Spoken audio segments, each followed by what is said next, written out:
Saturday Social is powered by EA Sports FIFA 23 with PlayStation. It is only tradition to get our guests to pick their Premier League team of the season. We usually give the rules. I mean, the rules are pretty simple for this one, aren't they? It's literally just pick the best 11. Yeah, best 11. Obviously, you guys are both going to give a suggestion. We're going to decide based on the best argument put forward. Should we just start with goalkeeper? Who's been the Premier League's best goalkeeper this season? You want to go and start off, Spence? Sure. For me, I'm going with this man. Nicholas Pope.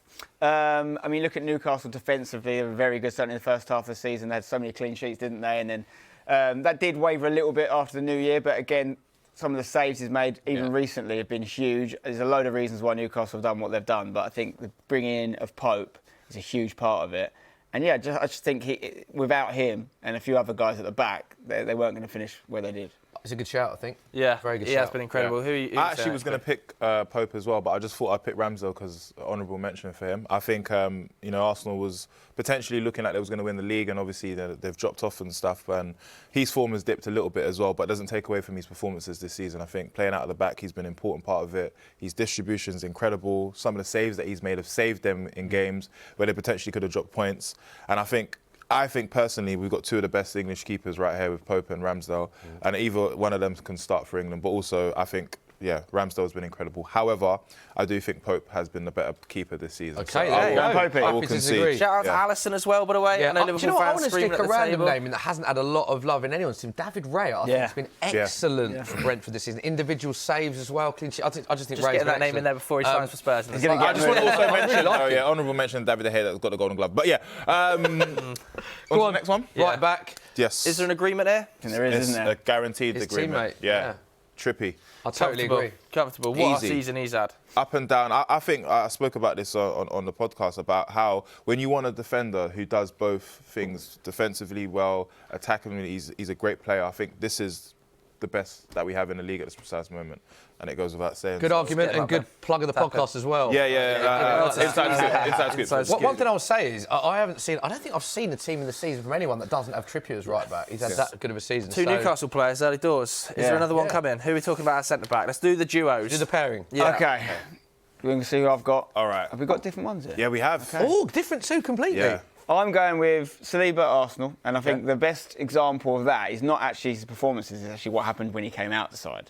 Look at Arsenal's, I don't want to say collapse, because I think a lot of people are jumping on the bandwagon and saying they bottled it, but it's actually a really good season for Arsenal if you think about where they've come from, and no one really had them finishing where they did this year before the tournament, apart from me and my Premier League predictions video. Did you have them second? Where did you have them? I had them third, but I'm still getting slated for it. I'm still getting slated.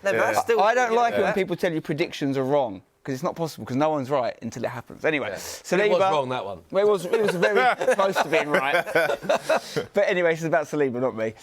He's been amazing, isn't he? I mean, obviously there's been a lot of good players for Arsenal, but yeah, when he came out, that is the reason, I think, if they were ever going to stay with City, that he had to play. You're spot on, actually, because Arsenal conceded 0.9 goals per game when he started and 1.8 goals per game without him. So exactly what you're saying is complete difference without him. I think two good shouts again. Yeah, Diaz obviously, the other one. Player. I feel like it's a no-brainer. Do you think Diaz has been the best City defender? No, I don't. Oh.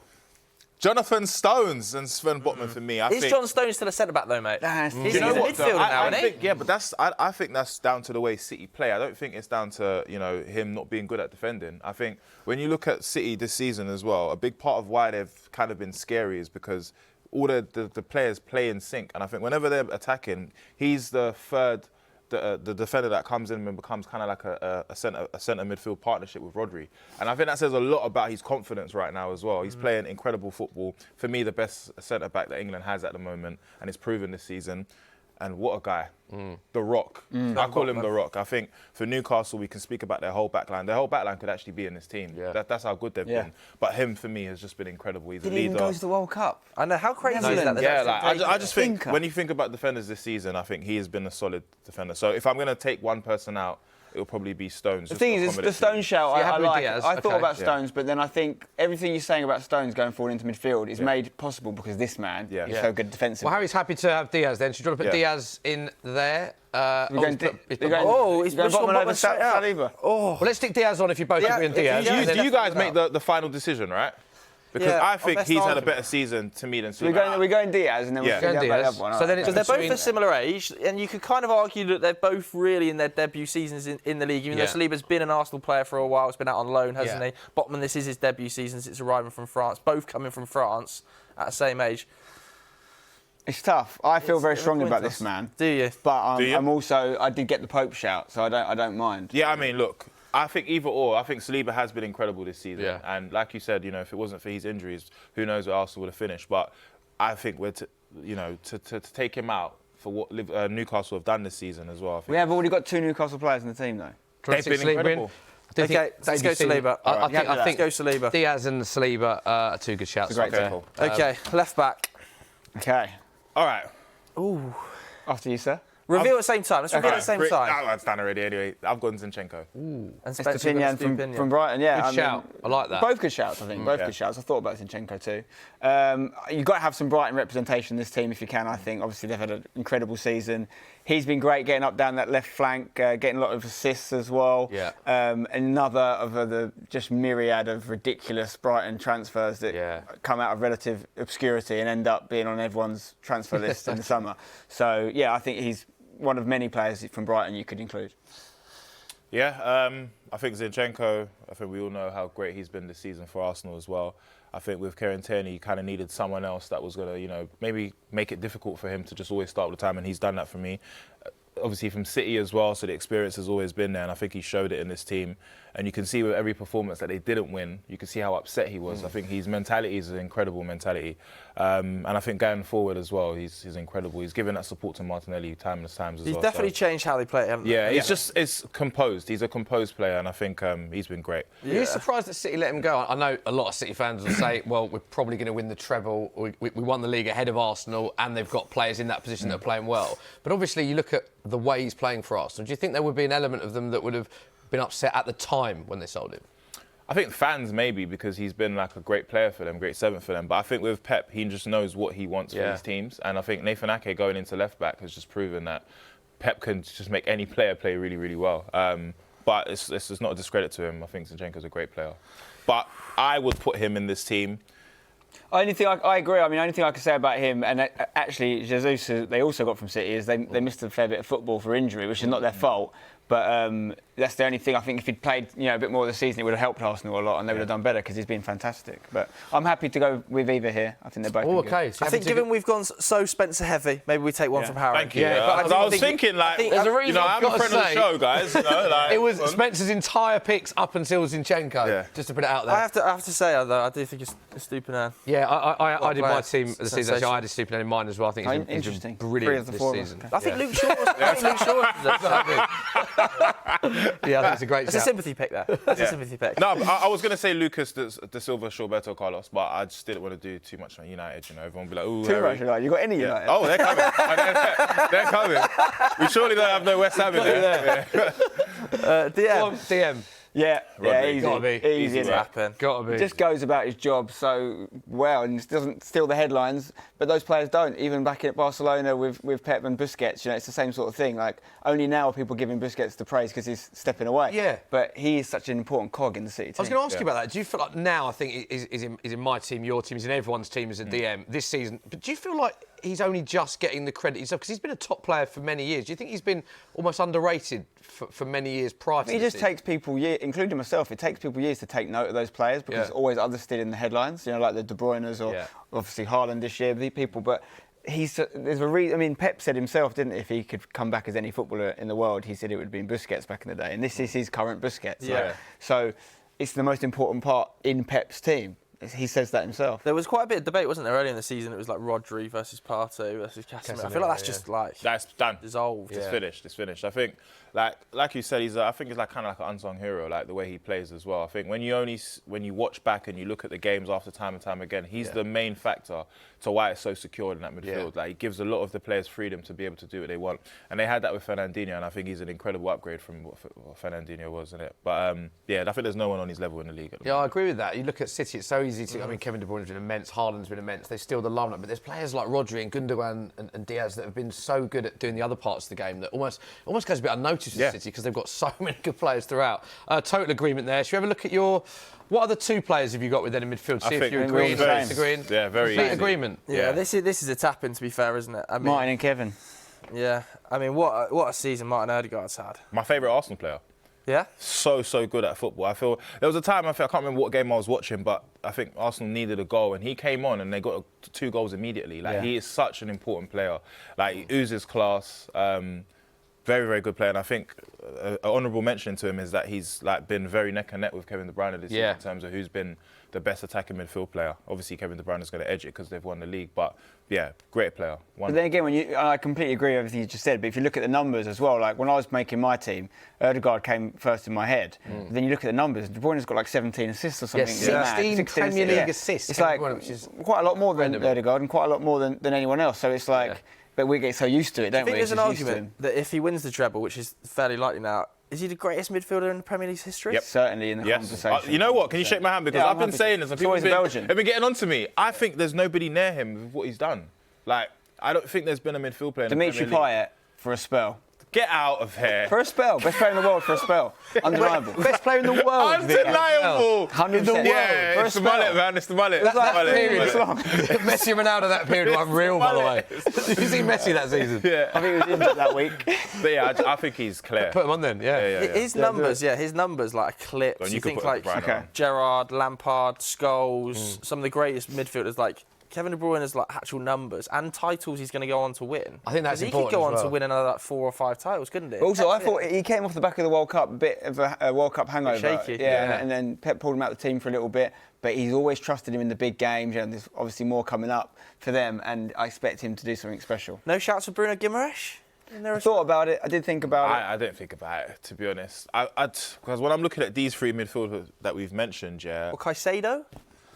Yeah, I mean, it shouldn't over do, Rodri? but the little transfer saga does affect my thinking a little bit. And not as a player, it doesn't change. This is as a known of hashtag, looking into the... I get why he had to do it, and it didn't really affect him that much on the pitch, but it's not something that these guys have against them at the moment. Okay. Forward line. I think this is the most hotly contested area. Yeah, this is tough, actually. Big decisions. Because you've got about 8 magnets still left in your hands there, Spencer. So Well, I had some options. for you guys. Should we do right wing first then, shall we? Yeah, because I think we both agreed. Yeah. Bukayo. Saka. Easy. Yeah. Easy work. Easy. We say easy, though, because obviously that is Salah's position. Yes. And Salah's... It did feel like he went under the radar a lot this season at times, particularly maybe because Liverpool weren't doing what they were doing. But again, his numbers are still very strong. 19 goals and 11 assists Salah's got, which I agree, I think's gone under the radar a bit this season. So consistent. But do you know what? I'm of the opinion with Salah, and Liverpool fans hate when I say this, I think he's in terms of getting goals and assists and stuff, I think he's great.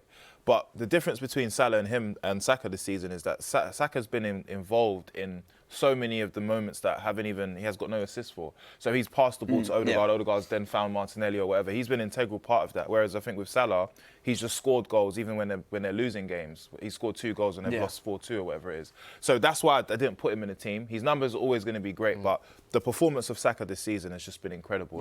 For me, it wasn't even an argument to put him He scored some massive goals as well. You think of the United game at the Emirates. What a goal. That's what changed the big game. Moments you're talking about as well, and obviously where Arsenal are in the league, and Again, is he in the conversation maybe for the best right winger in the world at the moment? I think so. You see when he steps into the England team as well. Like he's that guy. Like I think he's right in the conversation for. I mean, obviously, there's some great players, but I think he deserves the shout over Salah. Okay, striker is an obvious one, surely. But then, how do you play these strikers off?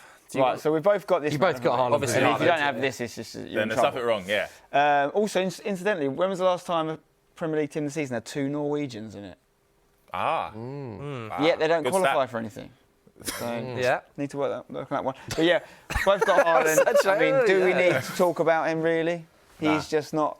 He's fake. Human, is he? He's fake. Not human. Do you know? I think when I've watched him, I thought it was going to be like he's going to start off really well and then dip a bit, and he did have a little bit of a dip in his form. He wasn't scoring goals or whatever. About one game. For one or 2 games. 48 hours. 12 minutes. Yeah, do you know what I mean? But he's absolutely been. I've never seen anything like this in the Premier League, and we've seen some of the greatest strikers of all time. But what he's done and what he's going to do under this, this City team is going to be very, very scary. Should he win the Ballon d'Or this year? 100%. Yeah, I mean, it would be disrespectful to the establishment if we didn't put him in. Very good. Spence, do you think City have to win the treble for him to win the Ballon d'Or? Just knowing how it... Well, because of the way it works. won the World Cup and things like, because of the way it works we're talking about. Yeah, traditionally there is obviously favouritism with regards to what tournaments you win and things like that. And yeah, I mean, should he win it? I think yes. I think he's the best player in the world. There's always debate about that because it's about what you can do with a football. Like, there's loads of things Messi can do that Haaland can't do, but his numbers are staggering. Yeah. And his impact in a league that is traditionally very hard to break, he's just come in and he's made it look so easy. So for me, it is a Messi World Cup. Yeah. I know, and maybe Messi probably will get it. I guess. I don't think that's fair. You know, I'll be honest with you. I don't think that's fair at all. Haaland. Yeah, because the World Cup was how many? Was it a month or two? And we're comparing that to a whole full season of football where you've dominated in Europe and in your domestic league and also got a trophy as well outside of that. I think you have to give it to Haaland if they win it. And let's be real, Haaland's been a big reason why they've got to 2 finals and also, you know, they've won the league. So the thing about Haaland as well, he's probably never going to win an international trophy. So, you know, winning the Champions League might be his best shout of ever winning a Ballon d'Or, but top goal scorer ever in Premier League history is pretty important as well. In his debut season. Come on. Last How's this going to work? Disagreement here. So who have you gone with here? I've gone with Marcus Rashford. OK. I've gone with Harry captain Kane. of England, Harry Kane. Yeah. How are you getting Kane in the team? Well, I would have to move Haaland weirdly. I mean, it's not right, but I'd have to put him over on the left and put Kane through the middle, and then Kane could drop in here like he likes to. And, He's not well. They're not actually playing together. This is the best 11. It's working. Yeah, no, but still, I don't want to hear all of that. Formation, yeah. If I had been allowed a 4-4-2, incidentally, I would have taken Rodri out. And I would have thrown these two in midfield. I would have thrown either Martinelli or Salah as another winger, and these two up front together, if you're asking. I think you have to have Harry Kane in there. He scored 28 Premier League goals in for such a bad team. Yeah. Such a bad team. Oh, you don't need to say so bad. That's what I was getting down. No, it's so bad. But he scored 28 goals for Spurs. I mean, we're talking about Haaland, potentially Ballon d'Or, 36 Premier League goals. What's harder to do, you think, score 28 Premier League goals for this Tottenham team or 36 Premier League goals for this Man City team? I mean, we all know that Theo Baker would score 20 goals in the City team or whatever. So how many would he score in there? I mean, I'm not saying Kane's better than Haaland. I think Haaland's a freak of nature. Isn't that harder to do what he's done? And you think about what he's done last few years or so, he's usually had this unbelievable partnership with Son, and they've been providing goals for each other. And Son went off the radar massively this year, and he just carried on his own, pretty much. Yeah. So, I mean, I can't say enough good words about him. He has to leave Spurs this summer. Rashford, you've gone with, though? Yeah, again, brilliant season. Yeah, I think after the World Cup, he's the reason why Man United have got through certain games. I think without his goals, we've struggled for goals this season as well. I think without him, I don't think we even are in the top 4 or even in the competitions that we've been in. I think he has shown that, you know, if he gets the right service and the team's not based around him, but, you know, plays to his strengths, then we can get the best out of him, innit? And I think the fact that he scored 30 goals since the last player to do that was Robin van Persie. That was a long time ago. I think that says a lot. You know, I think it's a great point from Spencer. Should we get Harry on the board? Wow. You know what? Look, at the end of the day, I've got to give I love Rashford too. I love Rashford too. Give Spurs something. Look at Haaland left wing. Give Spurs something. Man United are finishing 3rd and winning 2 trophies. To be fair, Rashford's been immense. That is. Do you want to do Rashford? I don't mind because I've had quite a few. By the way, if guys are watching, it's not me. My hands are tied here. I think we can agree. Haaland, player of the season, been unbelievable this season. Let us know what you think. That is confirmation of Harry and Spencer's team of the season. What do you think of that at home?